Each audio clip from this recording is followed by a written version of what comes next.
You're watching The Legal Breakdown. Glenn, we have a pretty curious development here down in Georgia where Donald Trump is being prosecuted in this RICO prosecution. Judge McAfee, who's overseeing his case, just threw out two of the charges against him. Can you explain what's happening here? Yeah, curious is the right word for this. But before anybody starts celebrating, on Team Trump, because, his charges in Georgia have been reduced to 8 felony counts for which he is facing well in excess of a dozen years in prison. This is really not a development that should be celebrated by Trump and company, even though they're already crowing about how they won the big case in Georgia. And here's why. Judge McAfee looked at 3 charges in particular, all having to do with filing false documents, the fake elector certificates. And all 3 are basically one charge, but they're broken up into 3 charges. It's conspiracy, which is a criminal agreement, a conspiracy to file fake documents, it's an attempt to file fake documents, and it's filing fake documents. It all comes down to the fake elector certificates in Georgia. And he dismissed those 3 charges based on the supremacy clause. First, Brian, this is, where, the name of our partnership here, The Legal Breakdown, is kind of the exact right name for what we have to talk about here. So, because we really have to break this one down. Judge McAfee based his decision to dismiss these 3 counts on the supremacy clause, and here's what he wrote. He said, "The supremacy clause declares that state law must yield to federal law when the two conflict." Now, he's not wrong about that, but I think that's only part of what the supremacy clause really provides, because here is a more complete and accurate explanation of the supremacy clause. It is the Supreme Court of the land when the federal government passes a law, and that federal law takes priority over any conflicting state laws. So let's do a quick hypothetical here to unravel that and explain for the viewers what it really means. Let's assume that the federal government said smoking marijuana is legal, and a state government, the state legislature, said, well, smoking marijuana in our state is illegal. It's against the law. Now, in that state, let's assume somebody's in a federal national park. What does that mean? It means they're on federal land, but they're also on state land because that park is contained in a state. And let's assume they light up a joint in that park and they get locked up. They get arrested and charged with illegally possessing marijuana by the state law enforcement authorities and the state prosecutors. Well, guess what? They get to say, ho, ho, ho, the supremacy clause said I was also on federal land, and because both places have jurisdiction, it's called concurrent jurisdiction. The feds have jurisdiction and the state has jurisdiction, but the federal law is supreme. That's an example of how the supremacy laws would require, that's an example of how the supremacy clause would require that case to be dismissed. Why? Because the state law yields to the federal law. This is curious, Brian, because this is really not a supremacy clause issue. Here's what's going on. So Judge McAfee said, first of all, he didn't say Donald Trump didn't commit this crime. He didn't say what Donald Trump did was not a crime, but he said, I think it's really more appropriately brought as a federal crime because, the conspiracy and the attempt and the filing of fake elector certificates in a national election is really more of a federal crime. But here's the problem. It doesn't conflict with the state law.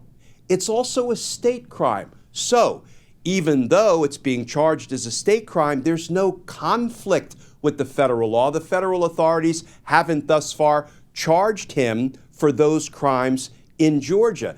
So, I think Judge McAfee really overstated the scope and the reach and the consequences of the supremacy clause. And let me leave our viewers with this on this first long-winded answer that I'm giving.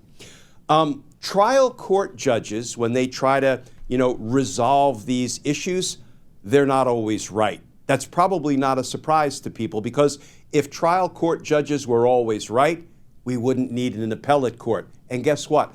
Appellate court judges aren't always right because if they were, we wouldn't need state or federal Supreme Courts.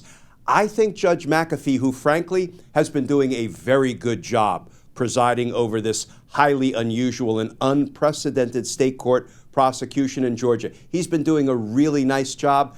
I have a feeling he may have reached a little bit too far and he may have gotten this one wrong. So I would expect to see District Attorney Fani Willis appeal this decision, which she has a right to do even pre-trial. And this thing is going to work its way up through the appellate courts of Georgia, I predict, because I don't think Judge McAfee got this one right.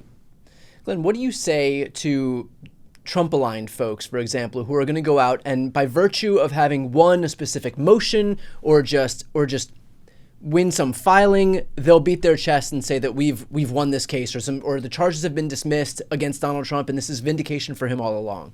Yeah, so I have a few responses to that. One, your orange deity, Donald Trump, is still facing well over a decade in prison for the RICO crimes he remains charged with. Mind you, Brian, they wanted Judge McAfee to throw the whole indictment out on supremacy clause grounds. McAfee said, nope, Donald Trump's going to trial. So, yeah, this is a very minor, even technical victory. Second, what did Judge McAfee declare by making this ruling? One, this is a crime, but it might be most appropriately brought as a federal crime. Two, there's no indication that Donald Trump didn't commit that crime that is perhaps most appropriately brought as a federal crime. So, let them beat their chest. This is not much of a victory. It's no different than down in Florida, Judge Aileen Cannon, appointed by Donald Trump, who threw out his classified documents obstruction of justice espionage case, claiming special counsel's really not a thing, it's not lawful. That one will also be reversed, I'm quite confident, by the 11th Circuit Court of Appeals. It will be reinstated. So you know what? Let the Trump loyalists, flunkies, lapdogs, lackeys, and sycophants go ahead and beat their chest if they feel good about that in the moment. In the long run, Donald Trump will lose. Glenn, is this a backfire in the sense that, let's say this is a federal issue, does that mean that Jack Smith could actually bring another indictment forward for another federal case, this time based out of Georgia?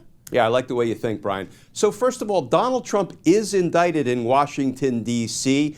for much of what he did to try to steal the 2020 presidential election. And, the fake certificates, the fake elector certificates, and Donald Trump's pressuring of state legislatures to make sure they get these fake certificates in, and his pressure on Mike Pence's vice president to accept these fake elector certificates and refuse to certify the election's results.